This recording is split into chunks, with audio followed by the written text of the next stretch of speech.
I want to mention the first time we get to see you on TV is a special episode of Primetime Wrestling and airs on September 9th. So at this point, you've been under contract for 8 days, and this is your television debut. You're there in the black and white butterfly robe on the Primetime Wrestling set with Bobby the Brain Heenan. Before you go out in front of that audience, is there any nervousness or anxiousness? I mean, obviously you've been in all the big stages, but this is the No, first time on WWF TV. Take us through that day.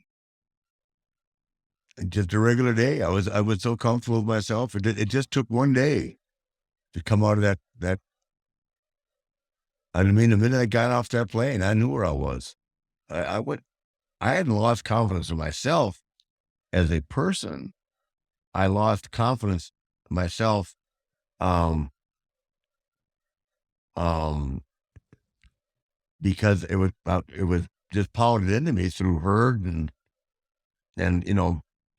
that I was just too old, and number one, and then there was we needed to turn Flair Bayface. He was too old, and I mean, it just I don't know, and this is literally going on after I, at the age of 42, had three of the best matches of my life. Yeah. I mean that are on tape. You know what I mean? Yeah. So it's just 1 year later. It's just Jim Hurt. It's kind of like he refused to do the face off. What's he gonna do? Tell somebody to take off my clothes at the Italian restaurant? I did. That I ran around the Omni having fun? I did. Yeah. What's he gonna do? That's a line, some bitch.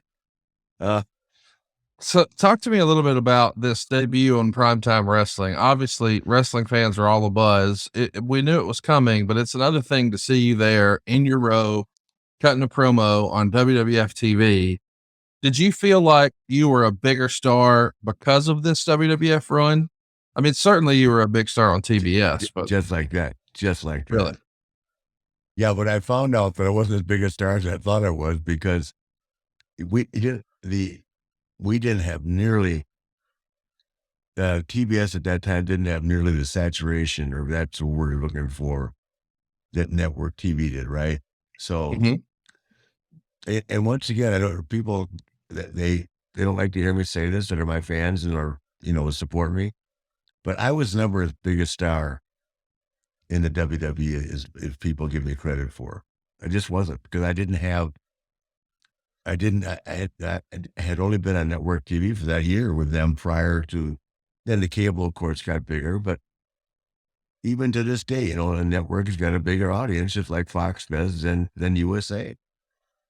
And back then, it was really, what am I trying to say?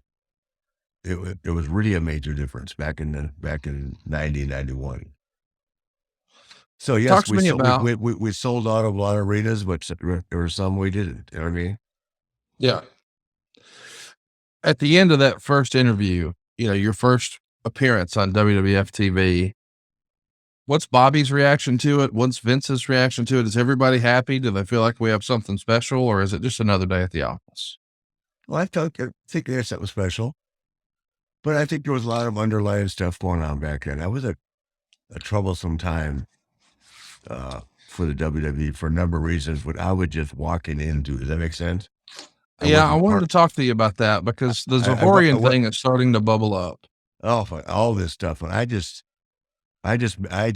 meet these guys as I'm walking in the door, including Yes. him. I had no Yeah. idea who he was. Brad Stanton says, did you think going to the WWE was a goal for you? Meaning, was that perceived in your mind's eye as being an upgrade from where you had been? Oh my God, are you kidding me? From being booked by Jim Herd and Ole Anderson to going and working with Pat and Vince and Kevin Dunn. Are you kidding me? Good Lord. Sean Daniels wants to know. Where people will say that I was ahead of my time, and I really believe I was. I mean, because what I'm doing, even what I did back then, has made me more famous today than than it made me back then, right? The Yeah. clothes, everything, the jewelry, whatever it is, the drip. Um, that's where they were in terms of their status. They were just fabulous. Yeah. I mean, they were just so far ahead of their time, and not afraid to go out and gamble and risk and push forward. That's been I think the part of the anatomy of the company that all comes from Vince. Sean Daniels wants to know, do you think people in the audience at the primetime taping were legitimately surprised to see you? What was that like? So your first appearance on a WWF set, it had been teased, but a lot of people wondered, where is this leading? Do you think folks were shocked to see you, or was the cat kind of out of the bag? I think the cat was kind of out of the bag. I know that I felt very comfortable about it. I just, back then I loved going to work and I couldn't wait for the after party. And that year I had up there, all over long it was, between the European trips and America. I mean, that rivaled my time in the 80s with the Four Horsemen. I had so damn much fun.